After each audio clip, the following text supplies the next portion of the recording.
Hello and welcome. This is Cheryl. Thank you so much for joining me today. In this video, I'm going to create two stencil embossed butterfly cards using the Mariposa 3D embossing folder and Mariposa layering stencils from Lisa Horton Crafts. So these are ones that I purchased sometime in the summer and I just haven't had a chance to play with them yet. So I really wanted, it was a stormy day, I really wanted something cheerful and bright and colorful to play with. So I thought this was the perfect time to pull out these butterfly stencils and embossing folders. So for the first card, I'm going to be doing my typical black ink with the interference inks just to make both properties of the interference inks show up. I'm using my Lisa Horton Tacky Mat. Because my cardstock is 5.5 by 8.5. My stencils are smaller than this, so I'm going to use some painter's tape to tape them down to make sure that they're not going to shift on me. For this particular project, I probably didn't even need to use my Tacky Mat, but it's a nice surface to work on, so I like using it.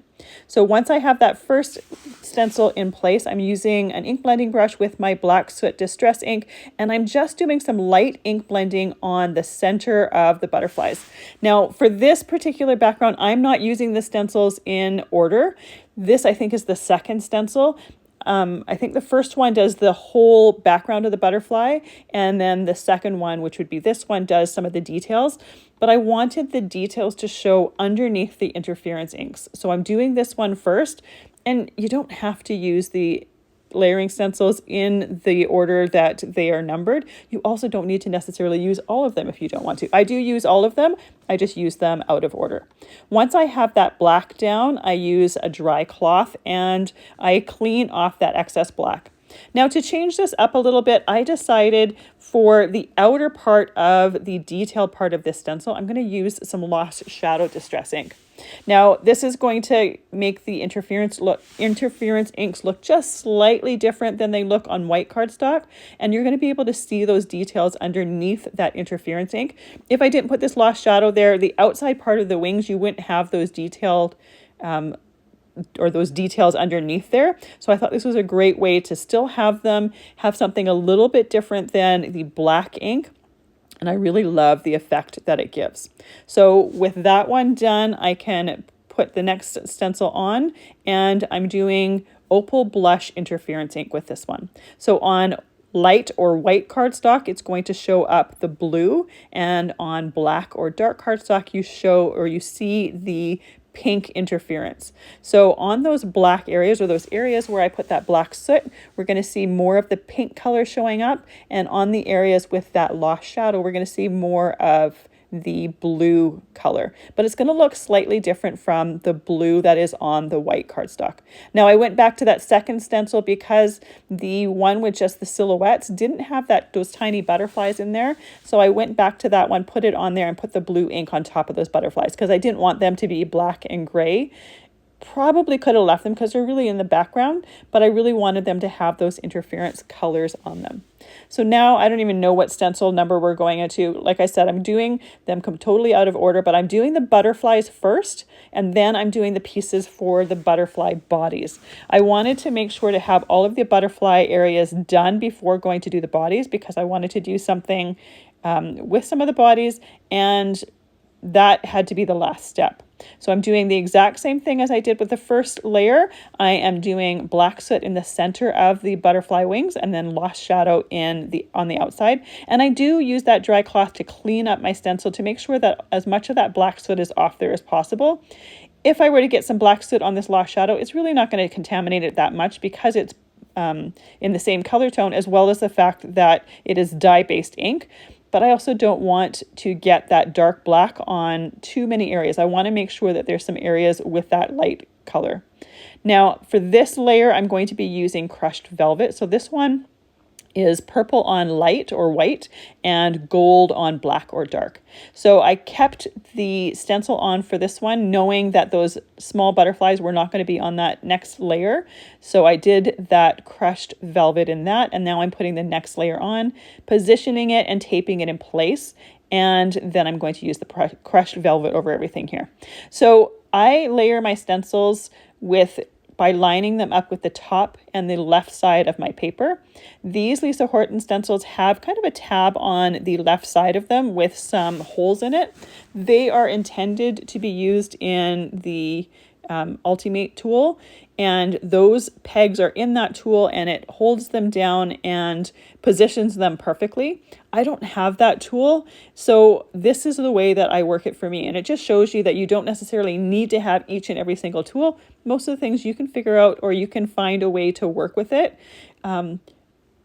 Likely I'll get it at some point, but at this point I wanted to make sure to be able to show that you can use these stencils without it. Just need to position them or find a way to position them, and I find by lining them up with the top and side edges with the paper, it works for me.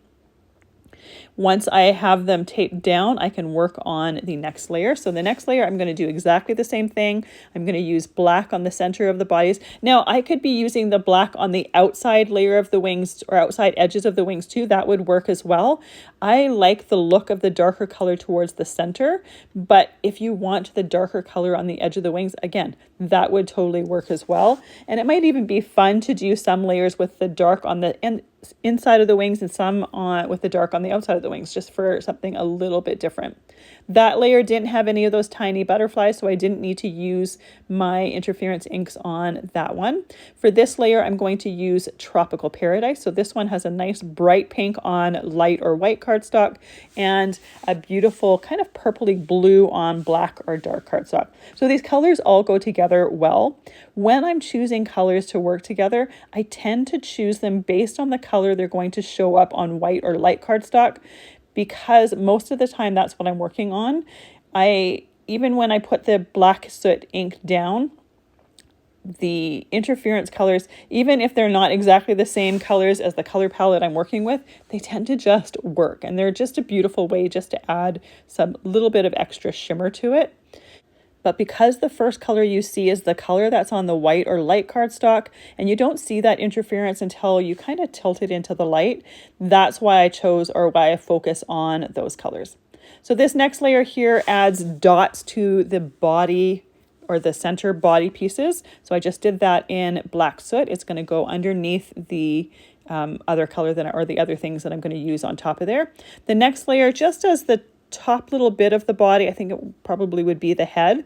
For a little bit of different texture, I'm going to use the Silver Shine metallic embossing or metallic pad, and I'm just using a detailed ink blending brush because it's such a tiny area.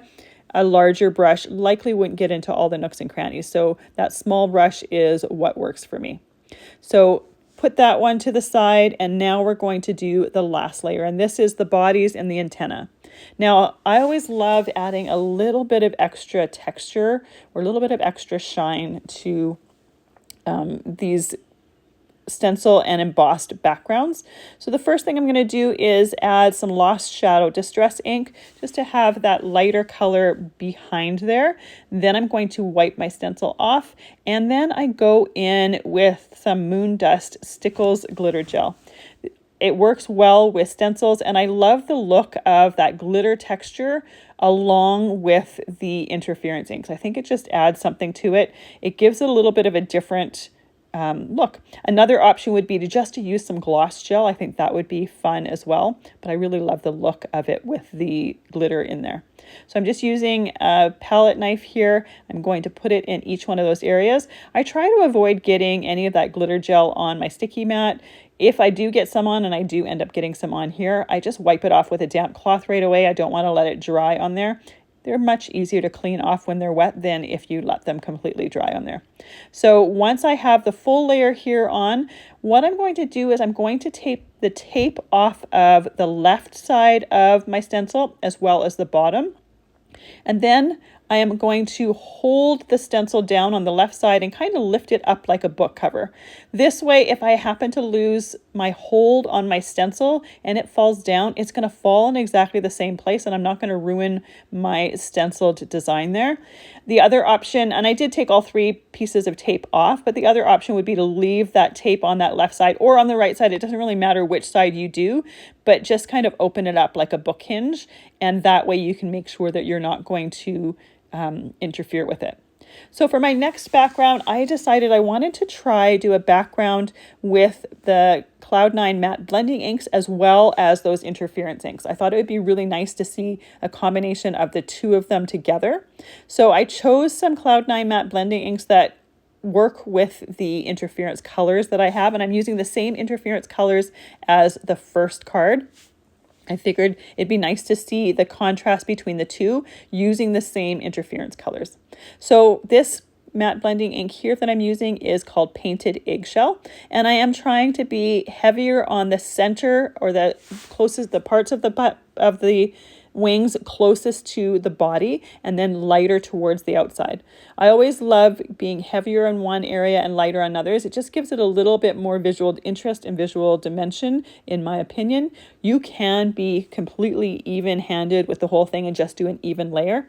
I just love the look of it when you've got some shading in some parts and when it's light in other parts. I'm going to take that tape off and go to my next stencil. So the next stencil is going to have those detailed pieces of these butterflies. I'm going to line that stencil up with the top and the left side of my paper.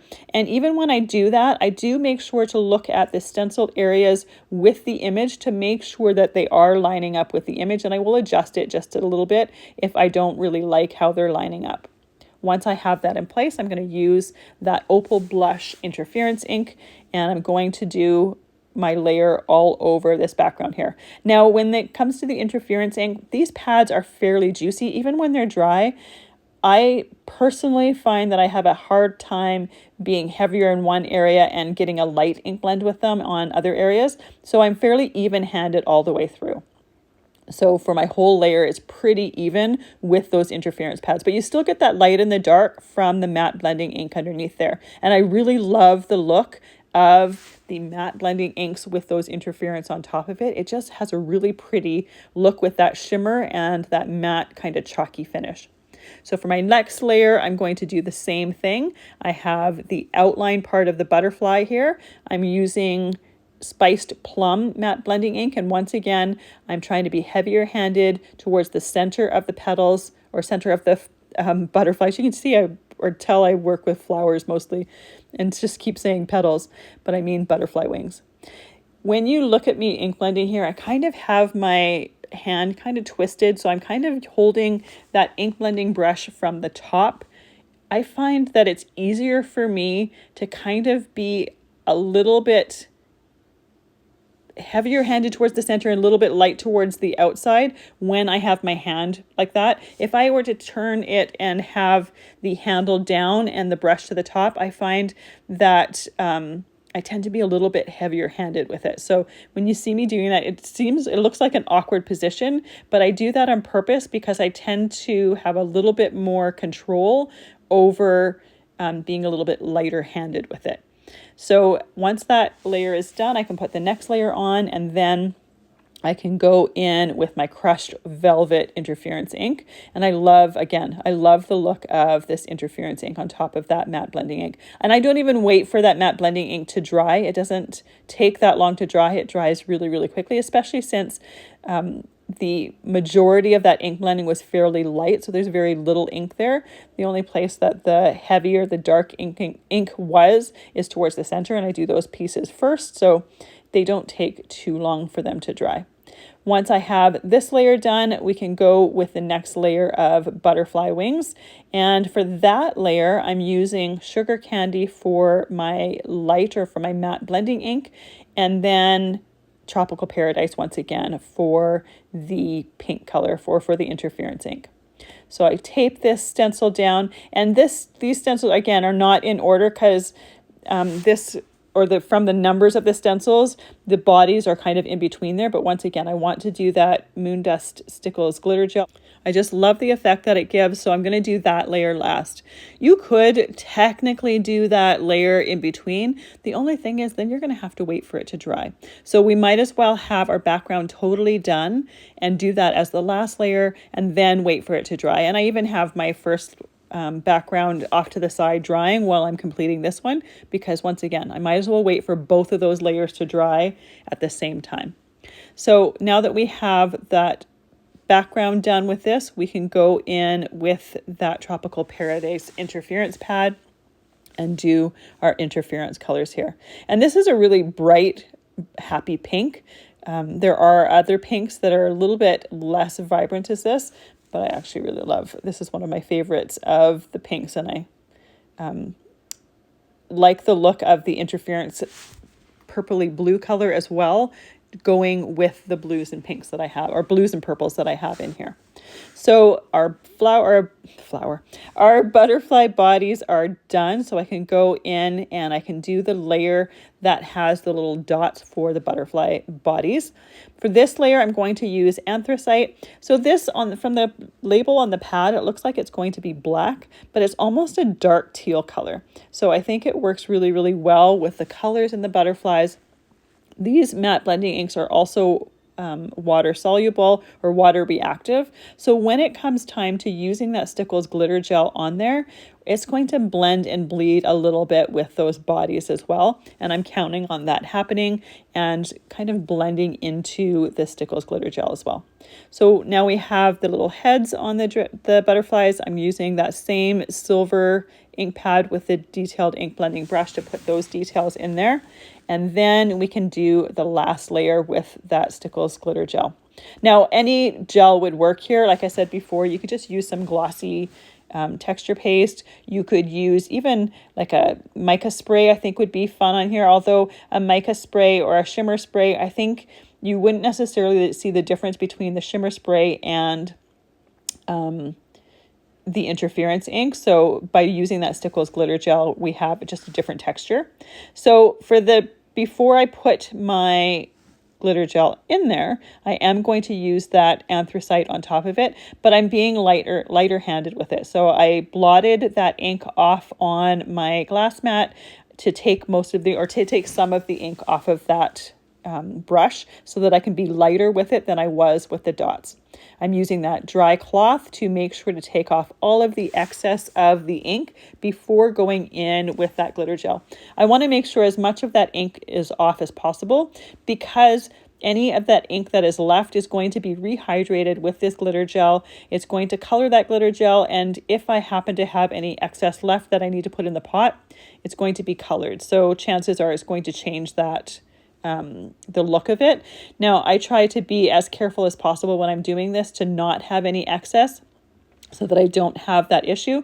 I will tend to use it on something else rather than put it in the pot if I find that it's too colored. So that's something to be aware of. And the other thing, I use this on the stencil. You want to make sure to clean off your stencil fairly quickly. Don't let it dry on the stencil. It's much easier to clean off when it's wet. So as soon as I have that background dry, I will pause. I will clean off all of my stencils. I don't need to use any cleaner to get that Stencils glitter gel off of there. Just a little bit of warm water, and I use my fingers to rub it off of there. And then the same with the matte blending inks as well as the interference inks, they come off really, really easily. So with our backgrounds completely dry, we can start creating our cards. And the first step to that is embossing our backgrounds.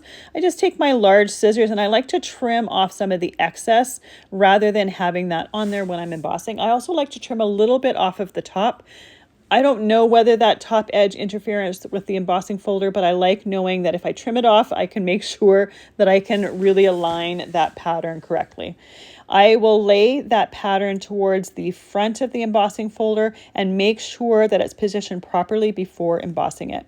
I'm just using my Spellbinders Platinum 6 machine to emboss it, and I'm using the stacking for embossing with a 3D embossing folder.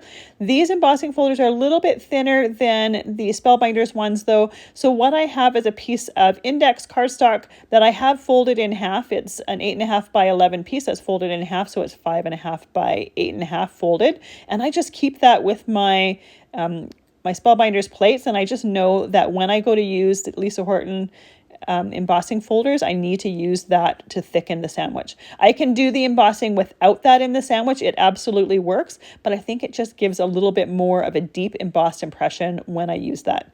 Now, you definitely need to make sure that that layer of Stencils glitter gel is completely dry. I typically will wait for about an hour This is not a large area, so it probably was dry before that, but I want to make sure that it's 100% dry, and I'm not going to have some semi-dry medium that I'm trying to emboss and have that transfer to my embossing folder and completely ruin my design. So my sentiments here that I'm using some Wedding Day extra large sentiments die sets, as well as the So Awesome extra large sentiment die set. I'm going to do both of my sentiment die cutting at once. I'm going to do So Kind on one background, and I'm going to do Congrats on the other background. So my So Kind, both the sentiment as well as the shadow is going to be done out of white cardstock. And then when it comes to the Congrats, I'm going to do my matte in black, and I'm going to do the upper part of the sentiment in white. I first started laying my dies out on my cutting plate or whatever, not paying attention to the fact that I was doing them completely wrong. I was thinking about something else at the time. So I ended up being able to get both the shadow and the upper layer of the So Kind, as well as the upper layer of the Congrats, all on one little piece of 4 1/4 by 5 1/2 inch white cardstock there. These are just Hammermill cardstock, and I also used Hammermill cardstock for my ink blending. I find it works perfectly well with pretty much any ink pad when doing the ink blending. So it's also nice because it's not super thick. So when I do the embossing, I get some good detail to it. For my black cardstock, I'm just grabbing a scrap of black cardstock that I had with my black scraps, doing the shadow for that, and then I'll set that aside. All of my sentiments here, I'm going to do ink blending on them with the inks that I've used for the cards so that they're going to coordinate perfectly. I think, especially when it comes to the interference inks, it'd be really hard to find and to color match colors of cardstock because those inks are so unique, and because they have an interesting look to them with those interference colors. By doing the ink blending and using those pads, I know they're going to coordinate perfectly, and I also get the bonus of that extra little bit of shimmer that those interference pads offer, and I love the look of it. It really ties both of those in. So for these cards, I'm just using white card bases. I have a black mat for the first one that has the black distress ink on it. I have that cut to 5 3/8 by 4 1/8. My butterfly piece is cut to 4 inches by 5 1/4. For my second card, I'm cutting the butterfly piece to that same size, so 4 inches by 5 1/4. For that one, I'm going to use a piece of white cardstock for my mat, and I will use one of the ink pads to color it, and that is also cut to 4 1/8 by 5 3/8. So for my black mat, as well as my sentiment here, I want to use the Tropical Paradise interference ink pad to color it. I had already cleaned and put my Tacky Mat away, so it would have been much easier to use the Tacky Mat to hold this in place to do this ink blending.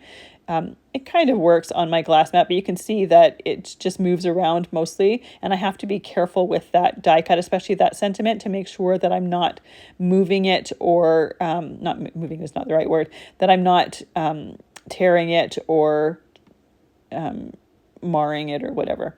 I'm going to use that same pad to just ink around the outside edges of that mat there. I'm going to let those dry for a few seconds, and you can see the beautiful kind of bluey color that comes up on that black, and you really see it with that black cardstock. Once they are dry, we can glue them to our card. I'm using some Barely Art glue and a fine tip bottle here, and then between gluing things, I like to use a large acrylic block just to hold everything down. It frees up my hands to keep working rather than waiting for something to dry before going to the next thing. When it comes to gluing down a piece of embossed cardstock, I make sure to put glue on the recessed areas, or the areas that are really going to be touching the base of, or my card base or my mat there. I want to make sure that that's glued down nice and firmly. And while that glue is setting, I can glue together my sentiment. So this sentiment is from the Wedding Day Extra Large Sentiments die set. It has several different sentiments in there, both the shadow as well as the sentiment. And I love when you have a sentiment that has a shadow. I think it just gives it so much more of a much more interesting look to it. So I did this in the Tropical Paradise here. You could do it in any of the colors, but you can definitely see when it comes to the first card that the sentiment pops more than the colors that I chose for the second card. And in hindsight, I probably would choose different colors for the sentiment for the second card, but I just wanted to do with both of them with different colored sentiments, and you'll see what I mean in a minute. When I was trimming that butterfly background down, I trimmed a little, or I took a little strip and kept it for the inside of the card. That would normally go to waste, so we might as well have that surprise on the inside of the card rather than having it go to waste or get tossed. So for the second card here, I'm going to use that Spiced Plum matte blending ink to ink my shadow part of my sentiment, and I'm going to use the crushed velvet for the top part of the sentiment. So these are both of the purples that I used on the purple butterflies. And I think if I'd chosen one of the other matte blending colors for that shadow, it would have made this sentiment pop a little bit more, because what I wasn't paying attention to when I picked my colors is that the sentiment was going to go over top of the purple butterflies. So it kind of blends in a little bit. I still like it. I just would prefer if the sentiments pop a little bit. But I wanted to keep them on here and keep them in the video so that you see what it looks like. And if you choose to make these cards, you can choose your colors accordingly, whether you like the sentiment that blends in a little bit or whether you like the sentiment that pops a little bit. So I use that same crushed velvet interference pad to do the ink around the outside of my matte piece here. I'm gluing that down once it has dried for a few moments. And the reason I'm only putting that ink on the outside is because the center part is completely covered. So there's no point in wasting ink for that center part and having to wait for that to dry. The only part that's going to be showing is about 1/8 of an inch around the outside edge of those pieces of cardstock. So we might as well only ink that part. And by using those ink pads to do that inking around the outside of the cardstock, it makes it so much easier than trying to match a cardstock to an interference ink pad. That way you also get that tiny little touch of shimmer. There's not a lot that's exposed, but you do see a little bit of shimmer, and it just brings out the shimmer to me that we've got on those butterflies there. So once the background is done, I can glue the sentiment together, and then I'm also gluing a strip of those butterfly pieces to the inside of this card as well. On the inside of this one, I moved them to the left side of the inside of the card, and the first one was to the right side. So it really doesn't matter which side you use it in. It's just a way to add that butterfly background to the inside of the card, as well as make sure that those pieces don't go to waste. So I'm going to glue that sentiment onto the front of the card here. And now here's where you can really see that it just kind of blends in. It doesn't really pop off of that card or off of that butterfly background. Again, it's not that it's wrong. It's just a different look, and I prefer it when they pop off a little tiny bit more than this. So here we have our second card. This one is with that So Kind sentiment. I absolutely love this butterfly background, and I love the fact that the butterflies are on different stencils so that you can get many different colors with them. Now, I did each one of those butterflies one color, but I think it would also be so fun to do, say, like blue towards the inside of the wings and then say purple towards the outside and have them blending in together. I think that would look absolutely gorgeous too. I didn't want to overcomplicate it for my first time using this stencil and embossing folder set. Sometimes you need to use it to be able to kind of know where the layers go and know what colors to do where, but I absolutely love the final result of the cards, as well as the gorgeous embossed detail that gets added to it. Thank you so much for joining me today. I really appreciate the time that you spend with me. I hope you have a fantastic day.